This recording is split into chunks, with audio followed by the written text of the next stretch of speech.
안녕하세요. 4월 6일 월요일 말씀 나눔 영상입니다.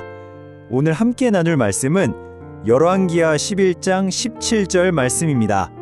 여호야다가 왕과 백성에게 여호와와 언약을 맺어 여호와의 백성이 되게 하고 왕과 백성 사이에도 언약을 세우게 하매. 아멘. 오늘 이 한 구절 말씀에 담긴 깊은 의미를 좀 들여다보려고 하는데요. 먼저 이 말씀이 나오기까지 어떤 암울한 시대적 배경이 있었는지 아달랴의 통치 시대를 살펴볼 거고요. 그 다음에 제사장 여호야다가 어떻게 이 모든 것을 바로잡았는지 알아볼 겁니다. 더 나아가서 비슷한 시기에 있었던 다른 왕국의 개혁과는 뭐가 달랐길래 두 나라의 운명이 갈렸는지도 비교해 보고요. 이 모든 이야기가 오늘 우리에게 주는 메시지는 무엇인지 그 흐름을 함께 따라가 보겠습니다. 자, 그럼 이 모든 이야기가 시작된 그 배경 속으로 한번 들어가 보겠습니다. 오늘 말씀의 무대는 남유다 왕국의 역사상 가장 짙은 영적 어둠이 내렸던 시기인데요. 바로 아달랴 여왕이 통치하던 때입니다. 아달랴가 누구였냐면요. 북이스라엘의 아주 악명 높은 왕이죠. 아합과 이세벨의 딸이었습니다. 그녀는 남유다로 시집와서 왕후가 되었어요. 그런데 북이스라엘에서 자기 친정 가문이 무너지자 남유다에서 반란을 일으킵니다. 그리고 다윗 왕조의 씨를 말리겠다면서 왕자들을 모두 죽이고 스스로 왕좌에 오르는 정말 끔찍한 일을 저지르게 되죠. 그녀의 통치 아래에서 남유다는 정말 깊은 어둠 속으로 빠져들게 됩니다. 자신의 어머니 이세벨이 그랬던 것처럼 아달랴는 온 땅에 바알 숭배를 퍼뜨렸고요. 하나님의 백성은 자신들의 정체성을 잃고 방황하게 됐습니다. 그야말로 암흑이었던 거죠. 하지만 이런 칠흑 같은 어둠 속에서도 희망의 불씨가 조용히 타오르고 있었습니다.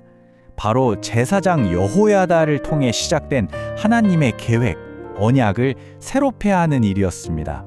제사장 여호야다는 아달랴의 그 무서운 학살 속에서 기적적으로 살아남은 한 살배기 왕자 요아스를 성전에 몰래 숨겨서 무려 6년 동안이나 보호했습니다.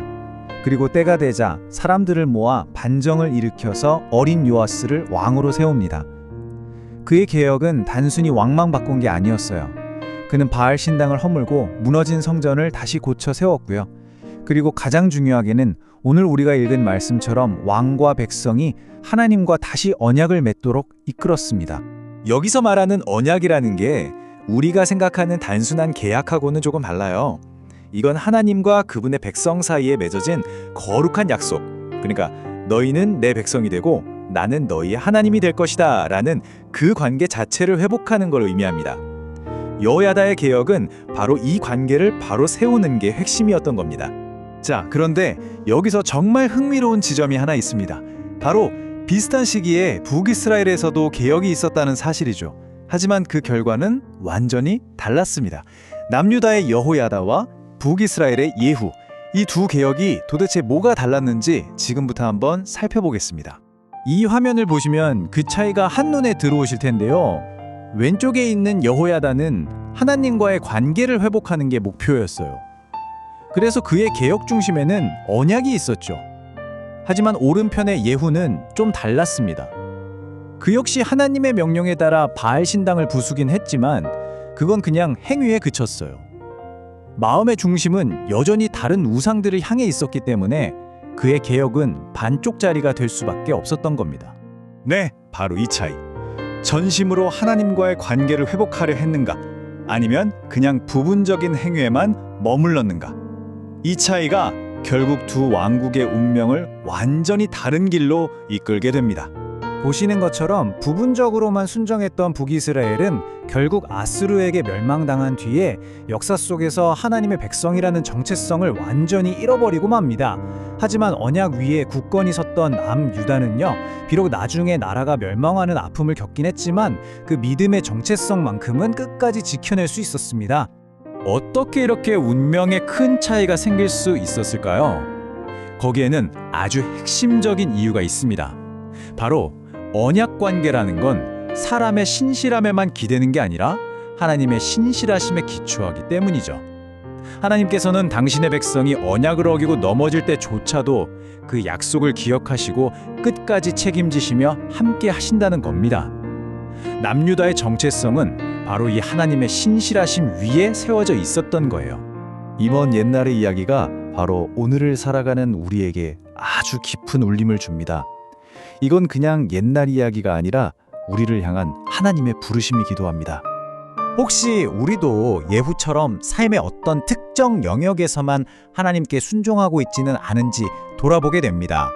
오늘 말씀은 우리에게 도전하고 있어요.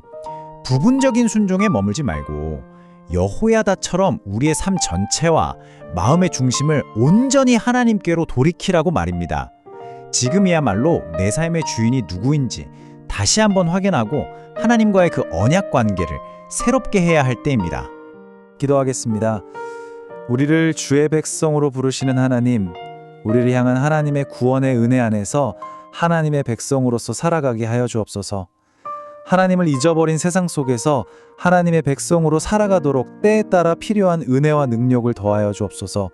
그리하여 온전히 주님을 의지하며 전심으로 말씀을 따라 살아가도록 우리를 인도하여 주옵소서. 우리를 사랑하시는 예수 그리스도의 이름으로 기도드립니다. 아멘.